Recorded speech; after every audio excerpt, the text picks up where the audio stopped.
Nigel Farage's new party start their first campaign and MPs are to get a pay rise while everybody else struggle.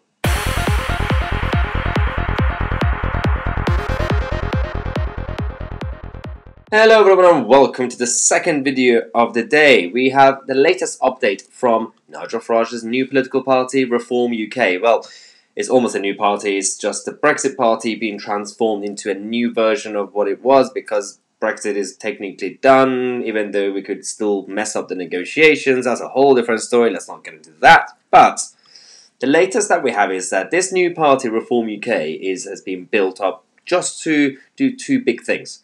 One is to oppose more lockdown restrictions for no reason in the country, but also two, they do want to spend a lot of time focusing on the establishment and the swamp of the Whitehall and to reform the whole thing. So the issue that we have here is that a lot of people still associate Nigel Farage with the Brexit cause.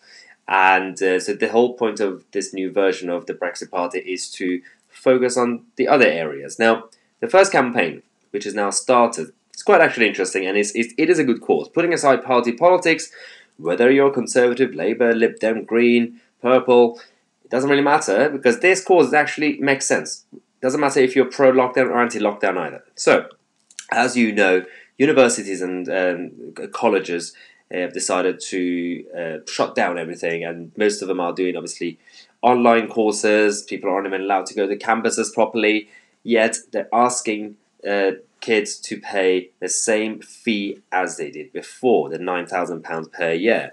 This is the new campaign now calls on the government to offer a 30% reduction in their student fees for this year. It's fascinating because when the lockdown restrictions started, Rishi Sunak and Boris Johnson, as Chancellor and Prime Minister, were under a lot of pressure to provide support to a lot of different areas. You had the employees, employers, businesses, some sole traders and self-employed, not all of them, the public sector workers. Apart from one area, you even had a lot of debate about GCSEs and the actual exams, the A-levels. Nothing about students who pay £9,000 per year until they now finally kicked off. So this is now being reviewed by some of the campaigners, but we haven't actually heard anything from the government, and I'm glad that someone like Nigel Farage has started this campaign because he's very good at campaigning and someone in the government might actually listen for the first time. So, Reform UK's new Stop the Student Rip-Off campaign is calling on the government for that 30% reduction in student fees for this year for universities to offer more robust mental health services. As we said, considering they're mostly doing online courses and the resources that used to be provided to students are not actually being used anymore, what is the point of actually asking for a full fee, for the full £9,000? I do want to know where the 30% comes from. That's actually quite interesting. Why not 50? Why not 20? I'm sure someone's looked into some sort of report or research into it, which is quite interesting. But as we said, despite the fact that English universities are now still priced at £9,250 compared to the £6,000 for an open university course conducted entirely online. That's one thing we have. And Richard Tice, who is the Reform UK's chairman, has come up with this policy, has now said that it is a travesty that university authorities continue to ask students to pay that £9,000 a year for a service that they are not providing. Students did not sign up for a virtual education. And that's a fair point. Now, in the middle of all this, you have IPSA, the independent body, giving MPs a pay rise. I mean, I don't even know what's going on anymore because, so firstly, when this news came out, a lot of people assume that MPs give themselves pay rises. It doesn't work that way. You have got the independent body that's actually even worse than what it was supposed to be. They created the body over a decade ago to actually make things more transparent and accountable so that MPs don't get involved with these sort of things. But actually, a lot of decisions that comes from IPSA has been so wrong, especially right now, because when IPSA decides something, just like any other independent body or quango, well, they have to then take the money from the Treasury, and the Treasury takes the money from the taxpayers. So technically speaking, this is all government. When you know that the country is running out of money, the government is spending a lot of money and borrowing a lot of money, and people are struggling, who thought at Ipso, who thought this would be a good idea? So the problem that we have is that the majority of MPs haven't said anything. Some of the MPs are now coming out to say that, well, I'm not going to take the pay rise. So I'm not really sure if that's going to be in a case of take the money and give it to charity, or sending it back to HMRC, or is there a way to not take it? But this was started by people like Ben Bradley, the MP for Mansfield, the Conservative MP, who decided not to do this, not to take the money, because he's right.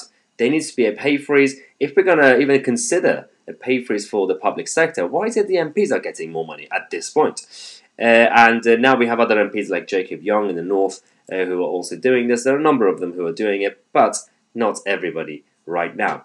This brings us to, obviously, the point of the members' questions tonight. We have received a lot of questions. I'm going to answer a few of them before we actually end today's video. If you're not a member and you want to send us your questions, then check out the link in the description, youtube.com/MayaTousi/join. Let's go to the first one from Craig.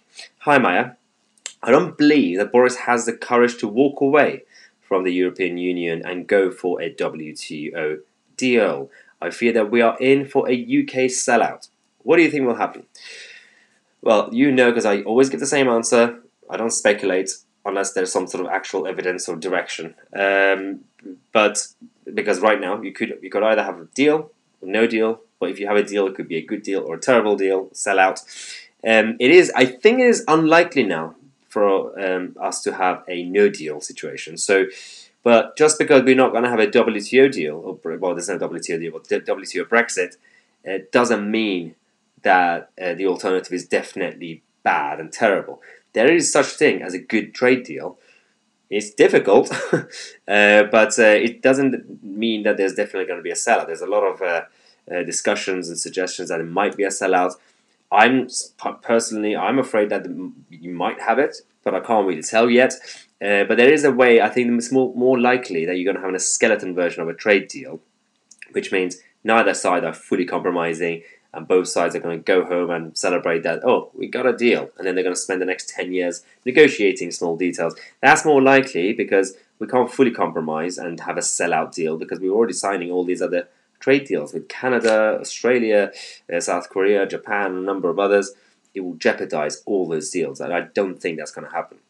David says, Maya, do you think that there should be a pay freeze for the public sector in the coming spending review?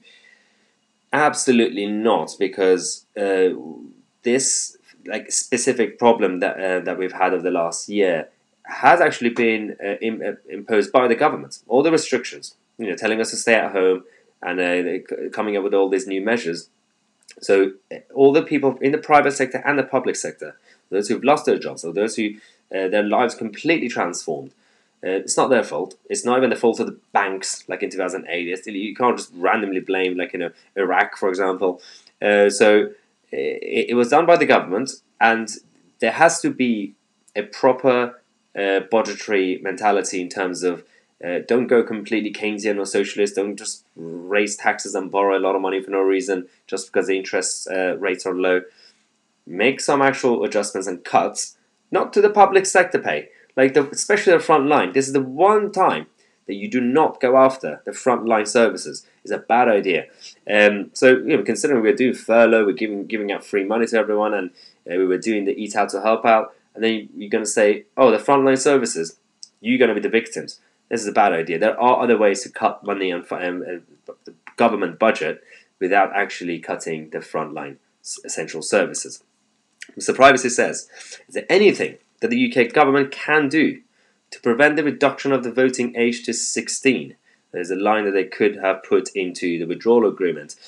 Well, this will be a domestic thing regardless of that, and the parties that are in favour of, well, all parties, apart from the Conservative Party, and I assume the Reform UK Party. So the Liberal Democrats, Labour, Greens, and all the other colours, they're all in favour. So the moment they get into government or they win the next general election, it's going to happen. So you can't stop it. Even if you put it into law now to not do it, they could just repeal it. So that, I'm afraid there will come a time when you're going to have to get used to it. It might happen. The best way to do it is to spend the next few years before the next Labour government to try to educate young people to not turn into, communist hippies with sandals and avocados. Next is Paulie, who says, "Who will you support in the next year's London mayoral election?" Well, if we had a YouTuber running, that would have... No, so this is a good question, especially now, because London is a mess. Sadiq Khan is going to win again. Not just because Sean Bailey and the Conservatives are terrible, but because there are so many candidates now running against him who are all on the same side.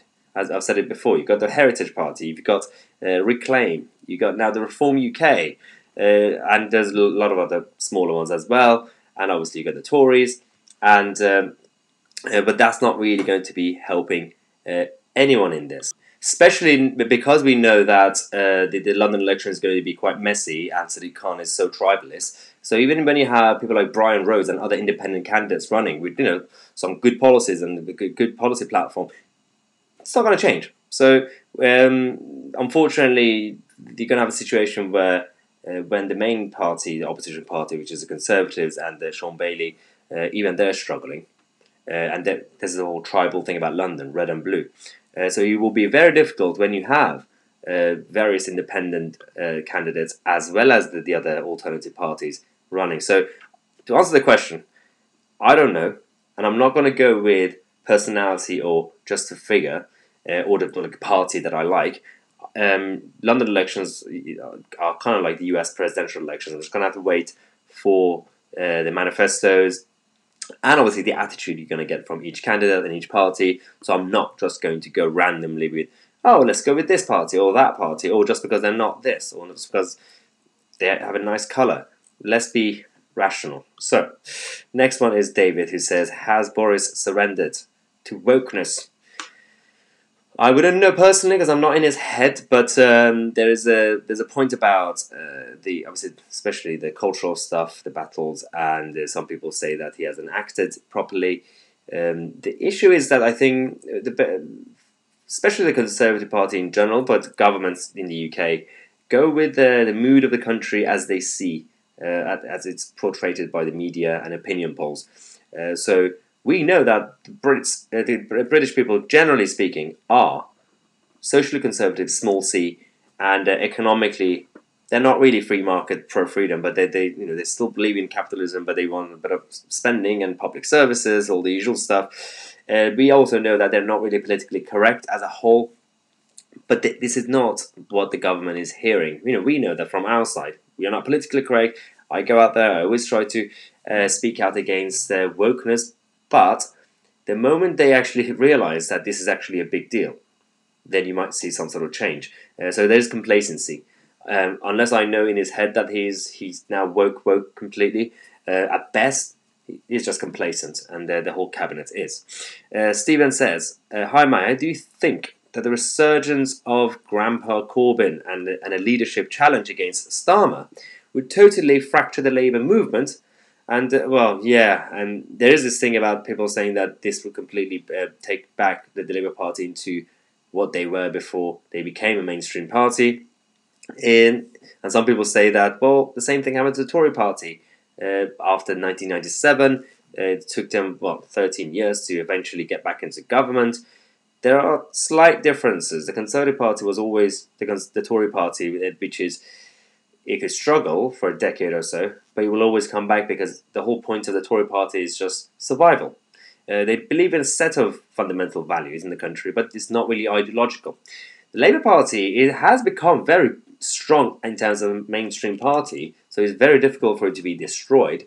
But the debate that they're now having is not necessarily the same debate that the Tories were having in the 2000s. It's not just, we just picked a leader, he's not really competent, let's pick the next one, not competent.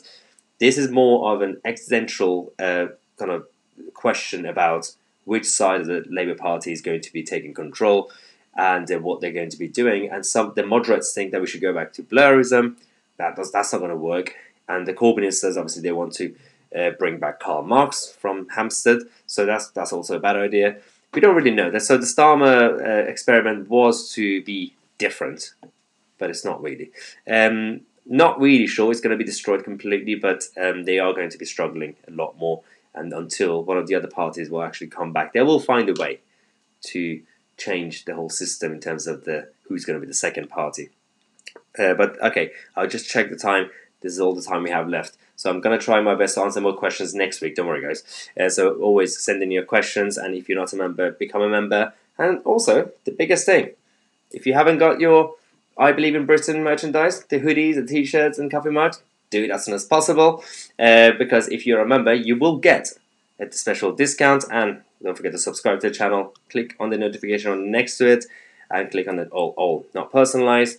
I'm Tousi, and I'll see you guys in the next video.